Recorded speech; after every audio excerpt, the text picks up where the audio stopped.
네, 리플 XRP 홀더분들 정말 이 소송 이슈 정말 지겹다라고 느껴지실 텐데 정말 끝으로 온 것 같습니다. 5월 6일에 제출했던 SEC의 서면 브리핑 입장문 그때는 봉인된 상태에서 제출이 됐고 어느 정도 가릴 거 가리고 이제 공개 버전으로 다시 한번 법원에 제출된 게 이번에 공개가 됐습니다. 사실상 5월 20일에 사실 양측의 입장을 한 번 더 마지막으로 제출하는 절차가 남아 있긴 하는데 이번에 SEC가 제출한 내용을 보면 진일보한 내용이 하나도 없습니다. 약간 잔머리 짱구 굴리고 헛짓하는 이런 부분은 있는데 소송 본질과 관련해서 맥락적으로 됐든 의미적으로 됐든 진일보한 내용이 하나도 없어요. 그래서 사실상 서면 브리핑을 통해서 이제 끝났다. 법원의 판단, 아날리사 토레스 판사의 판결, 명령만 남았다. 이렇게 지금 해석이 되고 있습니다. 제레미 호건 변호사가 아주 그냥 재밌게 얘기를 했습니다. 리플 SEC의 서면 진술 끝났다. 그런데 SEC의 마지막 서면 내용이 좀 약해 보인다. 이 ODL 판매에 대한 공격을 시도조차 하지 않았고 리플이 이걸 다시 논쟁하려 한다라고만 언급을 한다. 별다른 아무것도 없었다라는 거죠. 진전된 게 없어서 반제 제형의 한 장면을 패러디해서 It's done. 끝났다. 끝났다. 끝났다. 끝났다라는 점을 강조하고 있습니다. 이제 SEC가 뭘 원하는지, 리플이 뭘 원하는지가 명확하게 지금 세상에 공개가 됐고 법원에 정식으로 제출이 된 상황이기 때문에 이제 법원이 언제 어떤 판단을 내리느냐가 초미의 관심사가 된 그런 상황입니다. 제레미 오건 변호사 얘기가 재밌어요. 이 손해배상에 대해서 새로운 내용 하나도 없었다. 이제 판사의 결정을 기다리는 상황이다. SAC의 전략이라는 게 사실 궁금했잖아요. 이렇게 리플 측이 야 20억 달러 벌금 말도 안 돼. 1000만 달러 이하여야지 라고 주장을 했을 때 이에 대해서 어떤 입장을 보일지 되게 궁금했거든요. 그런데 그런 내용은 이런 방구 아무 말도 없었습니다. 20억 달러 우리 돈으로 2조 6천억 원입니다. 어마어마하죠, 액수 자체가. 그래서 리플이 하는 얘기가 1000만 달러 이상 불가능하다. 우리 돈으로 130억 원 조금 넘는 건데 액수 차이가 너무 크다 보니까 이거에 있어서 이제 법원이 어떤 식으로 조율을 할지가 지금 되게 궁금한 지점이 되어버렸습니다. 특히 궁금했던 게 그런 거였잖아요. 리플이 먼저 서면 제출을 하면서 강조했던 부분이 일단 이 20억 달러, 2조 6천억 원 말도 안 된다 라고 하면서 제시를 했던 게 이오스 사건 그리고 텔레그램 사건이었거든요. 이런 것들과 비교를 해도 이건 말이 안 된다. 어떻게 이런 정도의 금액을 벌금으로 요구할 수 있느냐. 이오스 사건 같은 경우 2,400만 달러, 텔레그램 1,850만 달러. 이게 뭔가 기준도 없고 형평성의 차원에서도 말이 안 된다 라는 점을 리플이 이제 주장을 한 건데 이거에 대해서도 마지막 서면이었는데 별다른 언급이 없었습니다. 그러면서 최종 결론, 최종 판결을 내려주십시오. 이거 한 문장이었어요. 이번에 제출된 게. 그래서 얘네들은 진짜 무슨 생각으로 이렇게 규제 정책, 집행을 통한 규제 이런 거를 하고 있는 걸까라는 생각을 다시 한번 갖게 만든 그런 포인트 지점이 아니었나 싶기도 합니다. 되게 재밌는 포인트가 하나 있는데 아까 새로운 게 없었다라고 말씀드렸잖아요. 그러니까 새롭긴 새로운데 이거는 소송의 본질과 관련해서 새로운 게 아니고 헛짓. SC가 또 헛짓하는 건가? 또 이상한 생각을 하고 있나 봐. 얘네 지금 알고 짓거리는 건가? 이런 생각을 갖게 하는 부분인데 SAC가 이렇게 주장을 합니다. 박스 친 부분인데 리플의 주요 사업은 2013년부터 그래왔던 것처럼 미등록 XRP 증권, 미등록된 XRP 판매가 계속되고 있다. 그런데 리플은 새로운 미등록 암호화폐를 발행할 계획이다 라고 얘기를 합니다. 지금 리플이 새롭게 뭔가 발행할 계획이라 뭔지는 우리 알고 있잖아요. 스테이블 코인, 리플 레저 기반의 지금 스테이블 코인을 얘기하는 건데 SEC 완전 미쳤죠. 스테이블 코인을 지금 미등록 암호화폐라고 증권으로 지금 규정을 하고 있습니다.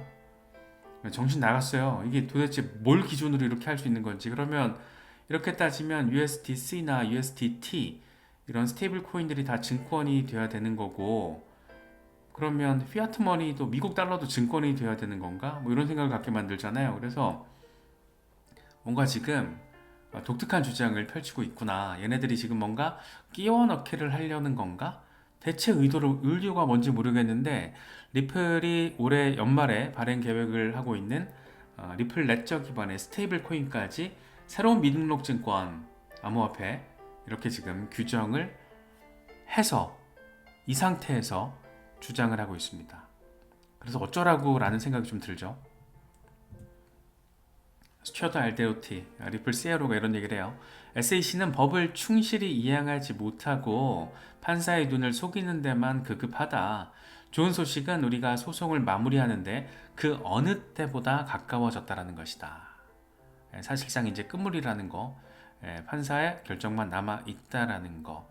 결국엔 항소심으로 갈 거예요. 가기는 지금 분위기에서 이게 1심에서 마무리된다 좀 이상해요. 지금 항소 갈 거고, 확률적으로는 대법원까지 가서 끝장을 볼 가능성이 매우 높은데, 어쨌든 사실 이게 다윗과 골리앗의 싸움이잖아요. 스타트업 아직 상장도 안 된 스타트업과 미국 최대 규제 기관인 SEC와 지금 싸우는 건데, SEC가 법원에서 자꾸 이제 쿠사리 먹고 야지당하고 이러니까 이 상황 자체가 너무 웃긴 거죠.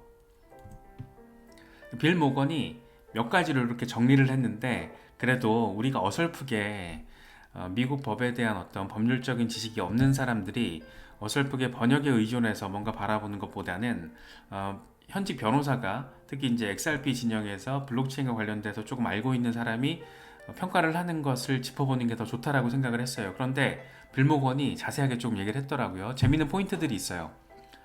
이렇게 얘기를 해요.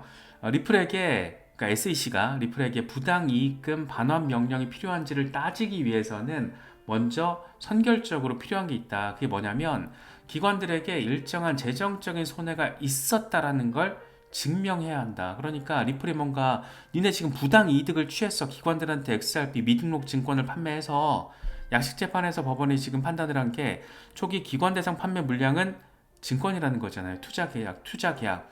그래서 기관들이 피해를 입었다라는 거, 재정적인 손해를 봤다라는 거, XRP를 사용해서 재정적인 손해를 봤다라는 것을 증명을 해야지 리플에게 부당 이익금 반환 명령이 가능하다 이런 얘기를 하는 거예요. 그런데 우리는 알고 있지만 XRP를 활용해서 송금 혁신을 구현한 기관들은 대부분 수익을 받죠. 그 수익이라는 것은 기존에 들었던 비싼 송금 비용 그리고 시간도 돈으로 환산할 수 있는 거니까. 그래서 XRP를 활용해서 손해를 봐야 되는데 사실 대부분의 기관들은 XRP를 활용해서 다시 말해서 블록체인 혁신 기술을 통해서 송금 페이먼트 혁신을 누렸기 때문에 재정적인 손해가 있었다는 걸 증명한다? 이거 사실상 불가능하다는 얘기가 지금 맥락적으로 깔려 있는 겁니다. 그러면서 또 하나 하는 얘기가 SEC는 리플의 영구 판매 금지 명령을 제한하려는 시도에 관심이 있었다. 다시 말해서 ODL 고객에게, 그럼 기관 말하는 거죠. 이 미래 XRP 판매에 적용되지 않도록 하려는 것이다. 그러니까 SEC는 지금 리플로 하여금 기관 판매 물량 자체를 지금 증권으로 보는 거고 벌금을 때리려고 하는 거고 앞으로도 판매 못하게 하려는 그런 시도를 하고 있고, 그거에 대해서 리플이 반응하는 것에 관심이 있었는데 이거는 ODL 고객에게 미래 XRP 판매에 적용되지 않도록 하려는 것이다. SEC 거짓하고 있다는 얘기를 하고 있는 거죠. 특히나 SEC는 리플의 비즈니스가 거의 전적으로 기관들에게 XRP를 판매한 것이라는 걸 알고 있다. 따라서 판매 금지 명령이 부여돼야 한다라고 SEC는 주장을 한다. 사실 이거는 말이 안 되는 주장이에요. 왜냐하면 리플의 비즈니스 모델 자체가 엔터프라이즈 비즈니스이기 때문에 기관들을 다 대상을 하고 있죠. 그런데 기관들에게 초기에 판매된 기관 판매 물량이 증권이라는 이유로 이 사업 자체가 멎어야 된다? 이거는 논리가 말이 안 되는 거잖아요. XRP가 명확하게 증권이다라고 법원 판결이 나오고 대법원에서 그게 확정이 된다라면 XRP를 SEC에 등록해서 증권으로 이제 규제받게 만들고 그렇게 해서 기관들에게 판매해서 사업을 영위해라. 이것만 말이 되는데 지금 상황에서는 어쩌라고가 되는 거잖아요. 아니 약식재판 판결을 통해서 XRP가 기관 대상 판매 물량이 증권, 개인 대상 판매 거래소 판매 물량은 부증권 판명이 된 건데 이걸 기관들에게 판매했던 게 증권이라는 이유로 이 사업 자체가 멈춰야 된다라는 것도 다른 이슈니까 야 이거 되게 멍청한 그러니까 누군가 하나가 진심을 다해서 멍청하면 진짜 그게 무서워질 수 있는 거잖아요. 원래 그런 사람이 제일 무섭습니다. 진짜 멍청한데 이 확신을 가진 사람이 제일 무서운 사람이 되는 거잖아요. 지금 그게 딱 SEC의 행태가 그런 모습이 아닐까 싶어요. 그래서 SEC가 적어도 이런 얘기를 하려면은 대법원 확정 판결 나왔을 때 이런 얘기를 해야 되는 건데 지금 엄청 빨리 밀고 들이닥치는 그런 모습으로 바라봐야 되는 게 아닌가. XRP 투자자로서는 그런 생각이 좀 강하게 들었습니다. 그래서 결과적으로는 지금 우리는 법원의 판결을 기다려야 하고 판결이 언제 나올지는 아무도 모릅니다. 그런데 빠르면 6월, 7월이 될 거고 늦으면 8월, 9월이 될 거다 정도는 생각을 해볼 수가 있죠. 통상적으로 아날리자 토레스 판사가 그렇게 아주 길게 시간을 끌지는 않았던 걸 우리는 알고 있잖아요. 그렇기 때문에 통상적으로는 뭐 이제 5월 말까지 다 취합을 하고 6월, 7월 한두 달 정도 숙고의 시간을 갖는다라면 7월에서 8월, 늦으면 9월인데 9월까지는 안 갈 것 같다는 생각도 좀 들고요. 한 7, 8월 사이에는 명령이 나오게 되지 않을까. 물론 이제 애슐리 프라스퍼 같은 사람은 그 사이 언제든지 양측이 합의를 할 수도 있다. 어느 쪽이든 우리는 인내할 것이다. 이렇게 뭐 홀더다운 얘기를 하고 있는데 사실 이번에 SEC가 주장을 한 것 중에 새로운 게 없고 가장 중요한 부분이 이런 거잖아요. 리플이 법원에 되게 설득력 있게 제시한 부분들 벌금이 왜 20억 달러가 안 되는지에 대해서 얘기한 거에 대해서 반박 논리 주장이 하나도 없었다라는 거예요. 전혀, 전무 없었다라는 거.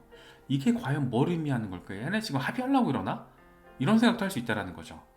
그래서 지금 상당히 흥미진진한 국면으로 일단 표면적으로는 절차적으로는 법적으로는 제출될 거 다 제출됐습니다. 이제 법원의 판결만 남아 있고 어떤 방식으로든 항소심으로 갈 가능성은 상당히 높아 보이고 항소심으로 간다라는 것은 대법원으로 간다라는 건데 기본적으로 미국은 3심 중에서 1심이 법률심이기 때문에 사실심이기 때문에 2심부터 3심 법률심이죠. 그래서 우리나라랑 달리 항소심부터 이제 법률심이기 때문에 1심 재판이 더 의미 부여를 갖죠. 그래서 이번에 아날리사 토레스 판사가 어떤 얘기를 할지 더 우리로 하여금 기대감을 갖게 만드는 그런 포인트 지점이라고 할 수 있습니다.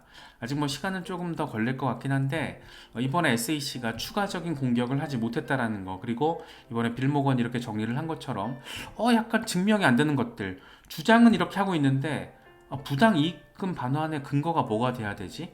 아니 어떻게 영구 판매 금지 명령을 법원이 내릴 수가 있지? 법원이 지금 이런 단계에서 XRP 영구 판매 금지 명령을 내린다라는 거는 미국 암호화폐 시장 죽이겠다라는 얘기거든요. 그러니까 암호화폐 시장 단순히 거래소 이슈가 아니고 블록체인 산업, 암호화폐 산업 자체를 죽이는 거라서 이건 말이 안 돼요. 그냥 상식적인 관점에서 봤을 때. 그래서 지금 이게 과연 SEC가 무슨 짓을 이렇게 하고 있는 것인지 상당히 흥미롭습니다. 그래서 만약에 법원이 지금까지 그랬던 것처럼 SEC 비판적인 적어도 리플 소송의 한정에서 우리가 바라봤을 때는 SEC가 수세였죠. 수세적인 상황에 처했을 때가 많았는데 기존의 스탠스가 이어져서 이번에 명령이 나온다라면 뭐 강제 합의를 하라고 하든가 아니면 어느 정도의 벌금 예를 들어서 제레미 호건 변호사 같은 경우에는 뭐 1,000만 달러는 말이 안 되고 뭐 1억 달러 벌금 뭐 이 정도로 뭐 조율이 좀 되지 않겠냐. 그래서 이제 애슐리 프라스퍼 같은 사람이 얘기를 하는 게 이 합의 얘기가 어느 정도 법원이 중재를 하면서 한 뭐 1억 달러 수준의 벌금 1억 달러 벌금도 되게 큰 거잖아요. 왜냐하면 이오스나 텔레그램 같은 경우에도 2,400만 달러 1,850만 달러 이 정도 수준이기 때문에 사실 1억 달러 벌금도 좀 빡세게 느껴질 수 있습니다. 이런 전례를 기준으로 했을 때. 그래서 만약에 그 정도 수준까지 법원에서 합의를 제안을 하면서 양측이 뭐 그냥 1차 기관 대상 판매 물량 증권 이러면서 지금 리플이 미국 내 ODL 영업에 있어서 XRP가 만약에 이번에 1심 판결에서 기관 대상 물량이 증권이라고 하면 그거 XRP로 안 하겠다라는 거잖아요. 그러니까 이런 거 이 부분을 지금 XRP가 리플이 피해가려고 하는 거예요. 영구 판매 금지 제한하라는 거, 이런 SEC의 시도를 피해가기 위해서 미국 내에서 ODL 사업과 관련해서 XRP 대신에 일단 USDT로 하고 연말에 리플 레저 기반의 자체 스테이블 코인이 나오면 그걸로 미국 내에서는 사업하겠다, 이런 얘기니까. 그래서 XRP에 대한 증권성 논란을 리플의 지금 비즈니스 모델의 사업 불가능에 대한 부분으로 지금 약간 번지게끔 만들려는 시도는 진짜 상당히 괘씸하게 느껴집니다. 이런 거야말로 월권이라고 할 수 있겠죠.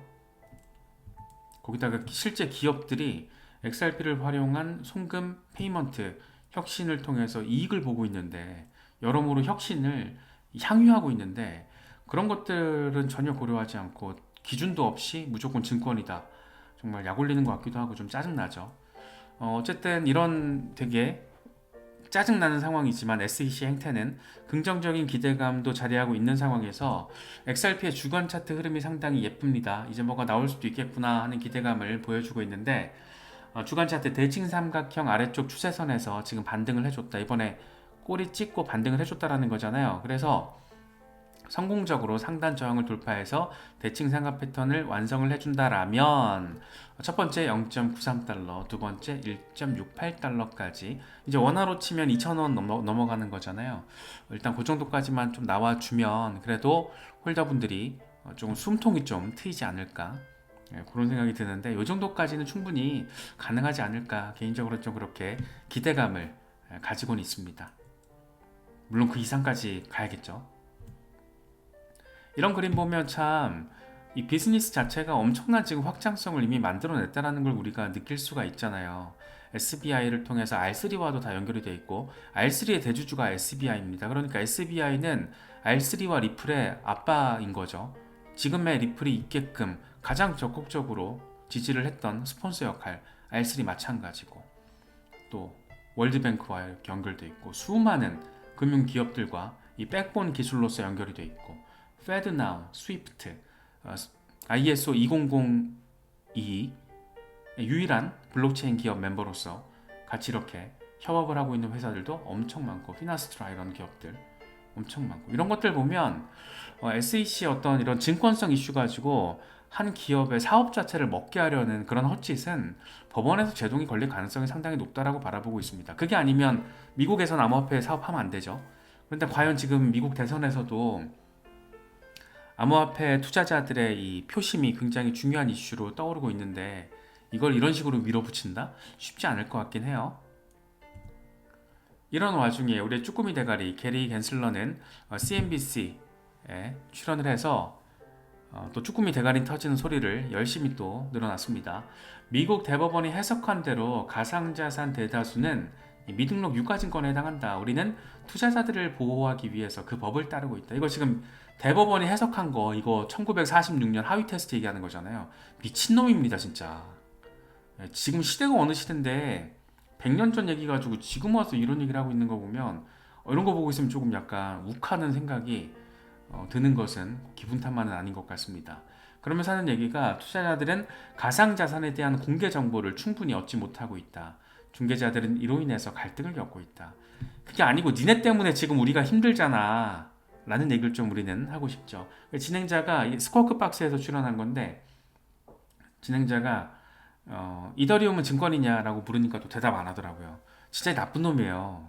정말 나쁜 놈이고, 이 참 쭈꾸미가 대가리 터져서 짐 싸가지고 집에 가는 날을 간절히 기다리시는 수많은 분들의 어떤 염원이 꼭 이루어질 수 있으면 좋겠습니다. 이더리움 얘기 나온 김에 이더리움 10일 차트예요. 요다가 이런 얘기를 해요. 이더리움은 이번 사이클에서 미쳐 날뛸 것이다. 2025년에 정점을 찍을 것이다. 와, 15,000달러? 일단 이더리움 10,000달러 시대가 이번 사이클에서 가장 핫한 관심 포인트 가운데 하나죠. 이더리움이 10,000달러가 되면, 10,000달러 시대가 열리면 다른 알트들은 어떤 흐름을 보이게 될 것인가. 특히 이제 금리 인하 국면과 맞물려서, 물론 금리를 두어 번 인하해도 그럼에도 불구하고 고금리 상황이 지속되겠지만, 상대적으로 금리 인하라는 이슈 자체가 위험자산 시장에는 긍정적인 재료가 될 가능성이 높기 때문에 그런 점에서는 굉장히 좀 기대감을 안기는 부분이죠. 비트코인 4시간 차트입니다. 지금 뭐 분봉 차트 보면 막 어질어질하죠. 어질어질한데 4시간 차트를 보면 상단 저항 돌파 이후에 트렌드 하단 돌파 이후에 지금 또 하나의 하락속의 패턴이 형성되고 있습니다. 그래서 압축되고 있다. 지금 여기서 튕겨나갈 준비하고 있다. 빵! 큰 움직임이 임박했다라고 이야기를 하고 있습니다. 왠지 이런 차트 보면 또 그럴 것 같죠. 월간 차트예요. 먼슬리 차트인데 첫 번째 반감기를 통해서 5000% 랠리했고 두 번째 반감기를 통해서 2000%, 지난번 반감기에서 800%, 이번에는 아마도 300% 정도라고 이야기를 하고 있는데 이 TH에서 앨런 얘기예요. 그러면서 하는 얘기가 그냥 사놓고 한 4년 뒤에 봐. 뭐 이런 얘기 하더라고요. 근데 뭐 그러긴 힘들죠. 그렇게 막 4년 뒤에 사놓고 4년 있다 보는 건 좀 어려운데 어쨌든 지금 단기적으로는 조금 어질어질하지만 중장기적으로는 우상향을 그리면서 잘 나아가고 있다. 예.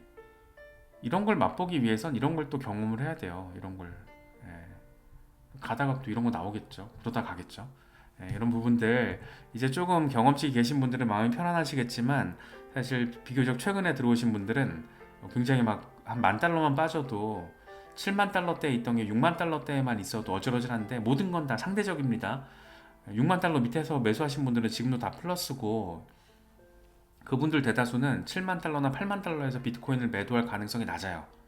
예, 그래서 바라보는 관점에 따라서 지금 상황이 막 어질어질할 수도 있고 지금 상황이 별로 신경 안 쓸 수도 있고 그런 거죠. 그래서 내가 만약에 지금 막 너무 불안하다 이런 느낌이 드신다면 나는 지금 어느 관점에 해당하는 것인가? 그러면 나는 어떻게 해야 될 것인가? 뭐 이런 부분에 있어서도 고민을 해보시기 좋은 기회가 아닐까 생각됩니다.